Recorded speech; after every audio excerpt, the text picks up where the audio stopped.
Guys உண்மையை உறக்க சொல்லுவோம். நான் உங்கள் ஃபிட்னஸ் ஆரா. நம்ம சேனலுக்கு தான் ஃபஸ்ட் டைம் அப்படின்னா நம்ம சேனலுக்கு ஒரு சப்ஸ்கிரைப் பண்ணிவிட்டு இந்த வீடியோ ஸ்கிப் பண்ணாமல் ஃபுல்லாக பார்த்துட்டு பிடிச்சிருந்தா லைக் பண்ணிட்டு உங்கள் நண்பர்களுக்கு ஷேர் பண்ணுங்கள். நான் வந்து பார்த்தீங்க அப்படின்னா ஒரு ஸ்விக்கி டெலிவரி பாய், இன்னொன்று ஒரு வில்லேஜை சேர்ந்த ஒரு பையன், மூணாவது நான் ஒரு கம்பெனியில் ஒர்க் பண்ணுறேன். இதையெல்லாம் தாண்டி என்னோடய ஆரோக்கியத்தை நான் எப்படி மேம்படுத்திக்கிட்டு இருக்கேன்றதை தான் நான் ஒரு யூடியூப் சேனல் ஸ்டார்ட் பண்ணி வீடியோவாக பண்ணிகிட்ருக்கேன். என்னோடய சேனலுக்கு நீங்கள் சப்போர்ட் பண்ணுங்கள். இப்போ ஈரோடு மாரத்தான் 32 கிலோமீட்ரு அப்படிங்கிற ஒரு ஈவெண்ட்டில் 1500 பே பண்ணி ரிஜிஸ்டர் பண்ணியிருக்கேன். நான் சக்ஸஸ் பண்ண முடியுதா பண்ண முடியலான்னு எனக்கே தெரில. ஏன்னா நான் ஹையஸ்ட்டாக 28 கிலோமீட்டர் தான் நான் ரன் பண்ணி முடிச்சிருக்கேன்.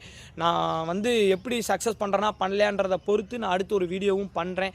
எனக்கு மேலும் நீங்கள் சப்போர்ட் பண்ணுங்கள். உங்களோட ஆதரவு எனக்கு ரொம்ப வேணும். கிராமத்துலேருந்து ஒரு பையன் வளர்ந்து வந்துக்கிட்டு இருக்கேன். என்னாலையும் முடியுன்றதை நான் உங்களுக்கு கண்டிப்பாக சொல்கிறேன். எப்படிலாம் நீங்கள் உடல் ஆரோக்கியத்தை வச்சுக்கணும், மேம்படுத்திக்கணுன்ற வீடியோவும் நான் பண்ணிகிட்ருக்கேன். எனக்கு சப்போர்ட் பண்ணுங்கள் கைஸ். உண்மையை உறக்க சொல்லுவோம். நான் உங்களிடமிருந்து விடைபெறுகிறேன். நான் உங்கள் ஃபிட்னஸ் ஆரா.